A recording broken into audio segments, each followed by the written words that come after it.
It's time to eat. What are you hungry for? Sit down and get ready to consume an abundance of fantasy football knowledge from Ross Tucker and John Daigle. Feed me now. I'm starving. On the Fantasy Feast Eatin' podcast. Yeah, let's eat, baby. It is the Fantasy Feast Eatin' podcast.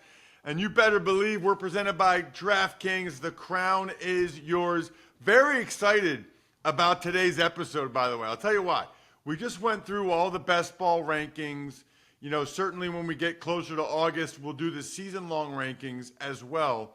But I wanted to kind of recap with my guy, John Daigle, the news that mattered, and maybe the news that didn't, out of OTAs and minicamps. We know that everything is best shape of his life, rehab's going great, all those things. But we also try to read between the lines as much as we can. And there's a lot of times people miss stuff. People miss stuff in May and June about certain guys getting reps with the ones, or certain guys, you know, maybe they're not back on the field participating. Malik Neighbors, I think, is one to keep an eye on there in that regard. I know we talked about that when we were talking about the wide receivers for the best ball rankings. So that's what we're going to do today. We'll have some special guests coming up as we get into a little bit further and deeper into July. We'll get some special guests, but today we really want to go over what we learned from the spring. And by I say we, I primarily mean him. That's John Daigle. He's a superstar in the industry at NotJDaigle. EstablishTheRun.com. Use the code FEAST to get 20% off. You know, a lot of people are trying to make it in the industry, trying to be fantasy analysts. John does this for a living. He's got equity in an incredible company. So you're listening or watching youtube.com/RossTuckerNFL to a real pro every time you tune into this show. I'm Ross Tucker, former NFL offensive lineman. You can follow me at Ross Tucker NFL. Certainly follow us at Ross Tucker Pod. That way you always know when the show's posted. Really, your best bet is to subscribe to the show and then turn your notifications on, whether it's YouTube or audio or whatever. Before we get into anything specific here, John, I am curious your philosophy overall in how much you take from the information we glean in May and June from OTA and minicamp season. Do you have like a overall philosophy? Do you think it's a competitive edge? Do you think it's not very important? Does it depend on the actual piece of information? At this time, when minicamps are occurring, we're usually heavy into best ball season. And so really what I believe myself and a lot of other people are paying attention to are health for starter. We typically get news about who's going to start on the PUP list, for example, when players will be returning that went into the offseason already with existing injuries. So always paying attention to that. And when those players are absent from minicamps, we are paying attention to who is starting in 2 and 3 wide receiver sets, who is the direct backup running back to the starting running back, for example, as well. And that's usually what I gleam onto. Basically, who's going to have opportunity whenever a player gets injured and keeping notes of that. It's a terrific point. You know, and certainly I think a lot of times for backups, if they're getting more reps, are they looking good? How is the team feeling about them? You know, I think sometimes the ones that we know for sure are a good place to start. So Detroit, there's a lot. I mean, there's a couple of like hard and fast news items that we must discuss as it relates to the Detroit Lions. Number one, they had their all-pro center, Frank Ragnow, retire.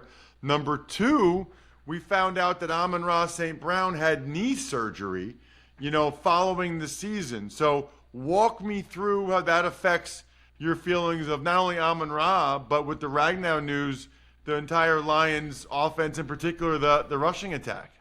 And they were already slated to start a second-year player maybe even a rookie in Tate Ratledge on their interior at their 2 starting guard spots in front of Jared Goff. That was before Frank Ragnow retired. Now they have Graham Glasgow, who they wanted to move on from. But similar to what happened with the Saints and Trevor Penning last year, their injuries, retirements, have instead forced Glasgow into the starting lineup, which already seems like a disaster for Detroit, who obviously lost Aaron Glenn, but more importantly for fantasy, Ben Johnson and his assistant Tanner Engstrom to the Jets during the offseason.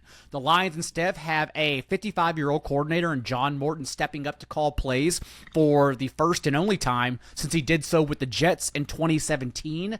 And we're also looking at this time of the year, what is going to regress for fantasy, and that includes Jared Goff, who, if you did not hear the show with Mike Clay most recently, you should go back and listen to it because, one, it's Mike Clay. It's a great interview. But also, we discussed how concerned we are for Jared Goff in fantasy football, coming off career highs in completion rate, touchdown rate, raw touchdowns with 37 and 8.6 yards per attempt, and yet still only the QB9 in points per game in fantasy. Someone who you could replicate his production weekly with a late-round quarterback because he still wasn't a top 5 guy and doesn't add rushing juice that we look for that could instead tack on points and get to that top 12 level consistently. Also, to all of these points with the ever-changing offensive line, Jared Goff has still been the same player under Ben Johnson the last 2 years. I know everyone uses the lazy indoor-outdoor splits. That's not the case at all. As we talked about consistently last year, even concerned about the Lions in the playoffs, it comes down to when the pocket crumbles and when Jared Goff is under pressure. And under pressure during the last 2 postseasons, Jared Goff, 21 of 50 for 5 yards per attempt, 2 interceptions, and 9 sacks. Again, the same player we've always been concerned about and who Sean McVay willingly traded and saying we need another quarterback to get to the next level. And so, yes, because of all these injuries and shakeups, I'm absolutely worried about Jared Goff. I do not want that to reflect into Amon-Ra St. Brown, Jahmyr Gibbs, Jameson Williams, and Sam Laporta's ADP. These players are so good that 1, maybe 2 will still stand out, and knocking them down, for instance, if we moved Amon-Ra St. Brown to the 2nd round, that seems like we're double discounting him, and that's not fair. Going to the end of the 1st round, already taking into account that this offense could fail mightily, but Amon-Ra is such a good player, he will still lead this team in targets. That's what we're betting on at the end of the 1st round, and I want to continue doing that. But really, this is just a suggestion that, hey, on DraftKings, the Lions are plus 185 to miss the playoffs. It's a very tough division, who also is returning at full strength with new pieces. That could happen. And also Jared Goff being drafted as a top 12 quarterback, that's something we should definitely be concerned about and honestly not do in home leagues. And that's how I'm viewing the Lions 2025 offseason. John, let's talk about the Niners because you said recently on the show when we were doing the best ball rankings for running backs that you're all in on Christian McCaffrey. You're a believer that he'll have a bounce back year. You love the idea of getting him at a discount, our one and only opportunity to get him at a discount.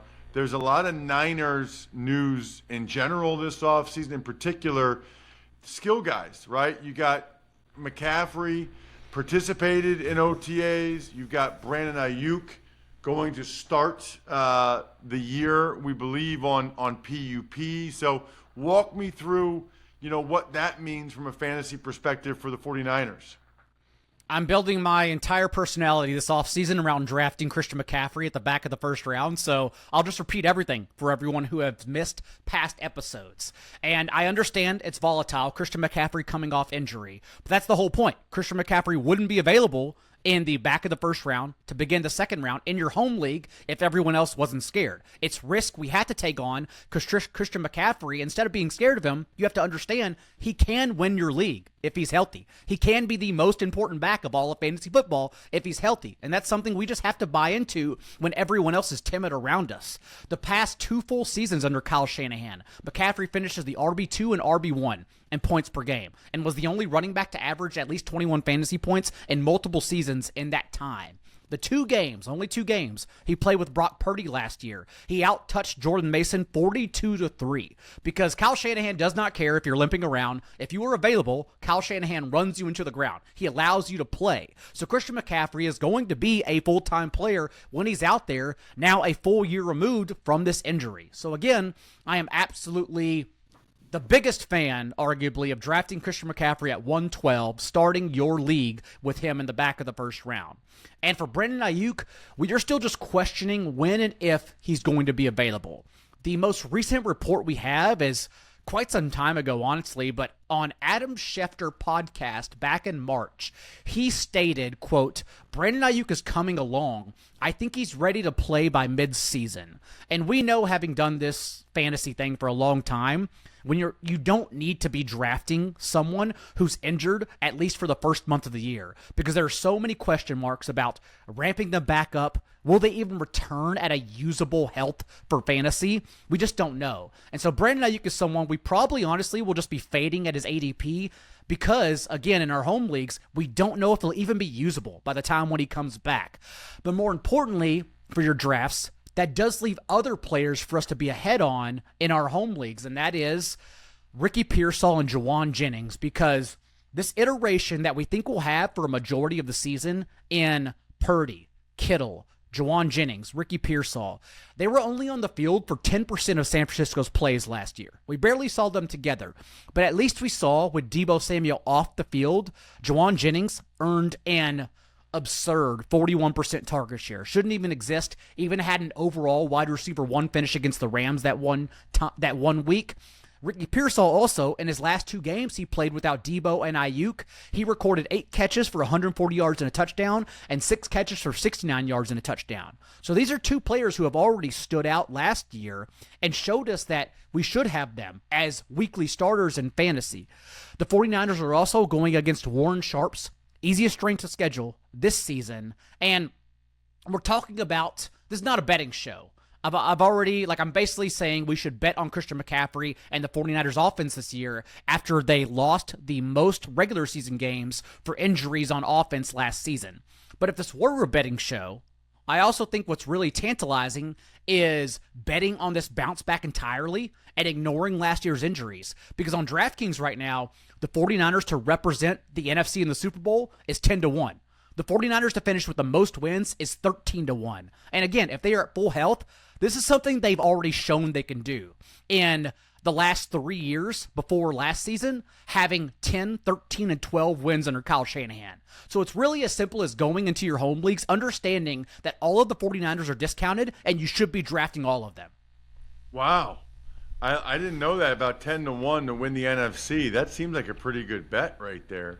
I obviously, you're expecting them to come back healthy. Speaking of coming back healthy, your thoughts on the news out of New England? There's a lot as it relates to Stephon Diggs. You know, he's reportedly moving well, after the ACL tear.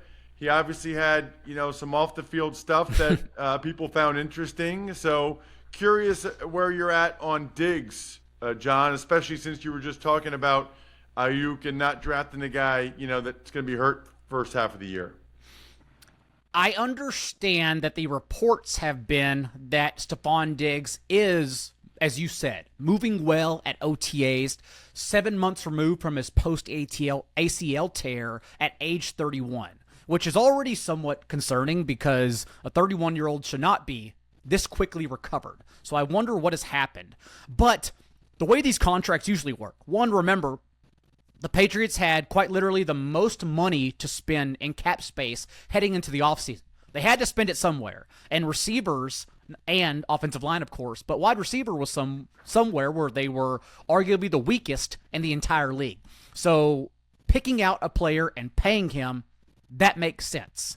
Having said that, this 3-year deal Stephon Diggs signed with the Patriots, they can actually get out of it next year for $18.5 million in savings. And so I think it's framed as more of a 1-year deal as opposed to a 3-year deal.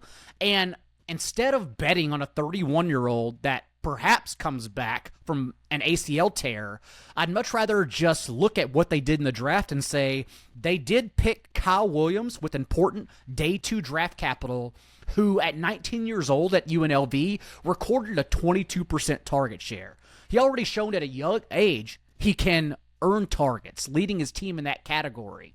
Also, Kyle Williams primarily lined up out wide for his 5 seasons in college, and that's where the Patriots have legitimately all the shoes to fill, since Pop Douglas and Diggs, at least last year for Diggs with the Texans, played in the slot. And so I would much rather take on that ambiguity and draft Kyle Williams in the last round of my redraft league, which is something not a lot of people are doing because, again, they've never seen him play. They don't know what he is, so they are scared. They'd much rather just lean on Stephon Diggs, who was at least a relevant player with the Bills, with the Texans last year prior to injury. They've seen it, so they would rather draft that. I am of the belief we should instead be moving away and fading Stephon Diggs in home leagues because I question his ceiling with all of these things working against him, and I would instead rather take that unknown chance on Kyle Williams in one of the last rounds. Got it. What about a different rookie receiver, and that's Luther Burden, who did not participate. The second-round pick for the Bears had that soft tissue injury. Never good for young receivers to be missing these important reps. It is one of the major red flags I look for in OTAs, because when rookies lose those minicamp reps, especially since, remember, camps open only with rookies there to begin before the veterans report to quote-unquote mandatory minicamp, it's the worst possible sign for a rookie to begin their career. This has happened most recently to Kendry Miller and others, where you just lose all of the playbook knowledge you would otherwise have. And so I am already concerned about Luther Burden, so much so he's someone that I most likely won't be drafting at all, barring a seismic shift in reporting in training camp. If he comes back at full strength, if he's working with the starting offense under Ben Johnson, I'll be much higher. Otherwise, this does open the door for DJ Moore and Rome Odunze's ADPs to spike a little bit higher, since we can almost take Luther Burden out of significant opportunity in this offense. Ben Johnson, when he was discussing the soft tissue injury that Burden initially suffered in May, he was almost offended. Like, he was upset by it, that he just didn't have Burden out there available for any amount of reps. So I'm already concerned with Burden coming out of the second round of this draft. Speaking of receivers, one more I want to get to here. This is a different one. You know, we talked about injuries a lot. What about Terry McLaurin? Any concern here at all that, you know, the holdout could lead to an injury or maybe leak into the season? You know, obviously he wasn't around for any of this stuff. Any concern there, John? Concern for different reasons, just because the last time Terry McLaurin threatened to hold out, he did get a extension from Washington, but concern for regression reasons for fantasy, because it was his fewest targets per game, 6.8, since his rookie year with Jaden Daniels. But even so, that lessened opportunity resulted in double-digit touchdowns for the first time in McLaurin's career. Touchdowns, of course, are the one stat that is not sticky from year to year in fantasy. They are the hardest to project, and that's usually where ADP research starts, honestly, is that everyone, for recency bias, flocked to chasing touchdowns when that's the one stat we really can't chase and can't project for. Actually, McLaurin's 117 targets last year were the fewest for a receiver who scored 13 touchdowns since Mike Evans did so on 114 targets back in 2021. And for what it's worth, that next year in 2022, Evans regressed to only 6 receiving scores, despite playing 15 games. And so, yes, I'm very concerned about McLaurin, not just for the holdout reasons, but also just due to what he did on lower opportunity last year. And so in the third, fourth round in your home league, whenever that Terry McLaurin, Mike Evans tier of players comes up, it is a spot instead in drafts where I want to be taking a quarterback or the last tier of running backs instead of flocking to those veteran receivers in that range. We also, this time of year, get some guys whose roles, I don't know if solidified's the right word, John, but we feel like we get more clarity, maybe not total clarity. You know, there had been a lot of talk about Breece Hall with the Jets and kind of what his status is or was. You know, Breece Hall has been more or less confirmed as the starter for the Jets. He's not gonna, it doesn't sound like he's going anywhere, that's for sure. I think both Aaron Glenn and Tanner Engstrand, first-time OC, have emphasized wanting to use a committee, and both Braylon Allen and Isaiah Davis proved, as we saw in their prospect profiles before they were initially drafted, proved they were explosive and relevant running backs in the NFL. If given the chance, they could provide usable scores for us in fantasy. Having said that, when you're looking at this tier of running backs that Breece Hall right now is being drafted in for home leagues, mid-third round, fourth round, he's around veterans who not only do not have a pass-catching acumen, but are really at the tail end of their careers, and we're questioning the windows where they can provide usable scores for us. James Conner, the Alvin Kamaras of the world at age 30, things like that. Whereas Breece Hall isn't that. Hall is young. Hall was injured last year, and more importantly, in his 3 years in the league so far, has recorded a double-digit target share in every season.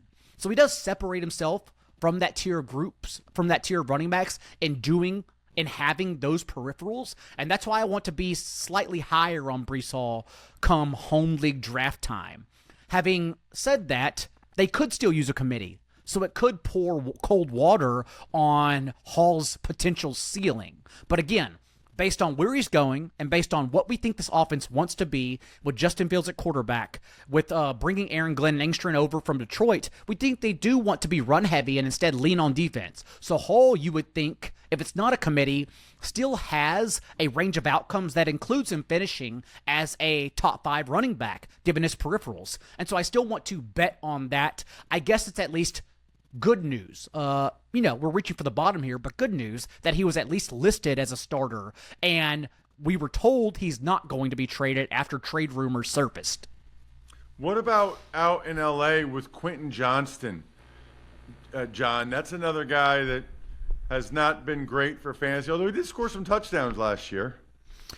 On one hand, before their bye, the Chargers had, through the first month of the season, the second highest run play rate in the league. They were actually only one of 5 teams to run the ball on 50% of their plays when within 1 score of their opponent and neutral game script, which usually shows us an offensive coordinator's intent because they're so close in the game. This is what the offense wants to do.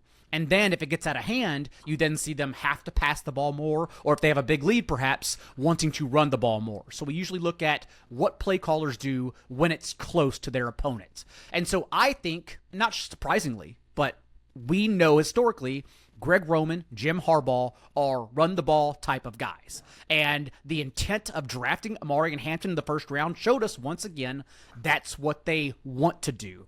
Having said that, Quentin Johnston, as you mentioned, was told he's a starter and coming off of those touchdowns, but around the touchdowns still had a lot of instances where they were trying to remove him from the field or looking for stronger, more competent help behind Ladd McConkey. And in adding Trey Harris with a number 55 overall pick, I think they can do that. We've talked about Harris in the past, and so if you want to just look at what we've talked about in the past, go and see Trey Harris's game logs in his final year before he was injured. Basically unstoppable, and I think they looked at those games he played when he was fully healthy and just scorching the nation and said, this is a guy that we know can emerge as the second wide receiver in this offense. He not only led this class, but the entire nation in yards per route run against man coverage last year, which may not mean much, but I do think it suggests he can get open, Trey Harris, when left or schemed one-on-one at the next level. And in my opinion, the far more explosive player who can, once again, easily get open than Quentin Johnston. And so rather than betting on Johnston following touchdowns pretty much, like Stephon Diggs and the Kyle Williams situation, I would much rather bet on the unknown and think that Trey Harris is the one for season-long leads who emerges in the second half of the season as one of my favorite sleepers in fantasy. Love it. Last question for you. I'm curious, Saquon Barkley, right? It seemed like he's going to get less touches this year because, and we talked about this before, because he got so many. I think you referenced DeMarco Murray. Yep. When you hear stuff like that, how much attention do you put into that stuff in the spring? I do put attention to it, but again, what you have to ask yourself, provide context. What does it look like if Saquon Barkley gets less touches? And if he's healthy, honestly, we're still talking about a running back who's going to finish top 5 in touches. They can't say, oh, here's 12 touches a week, Saquon Barkley, because Saquon Barkley's too important for the offense. So just providing context, Barkley, in my opinion, is a pick who's not going to kill you, but can Christian McCaffrey outscore Barkley? Absolutely, and it wouldn't be shocking if he did. And also, Barkley might have set the record for getting tackled at the 1 yard line. I mean, He if did. he gets in more, I mean, that could be a big difference. Check him out on social media. As you can tell, if it's your first time listening or watching, he's fantastic. At not J Daigle. Remember, they got so much information if you're into fantasy at establishthерun.com. Just use that code FEAST for 20% off. Other than that, I am stuffed. We're done.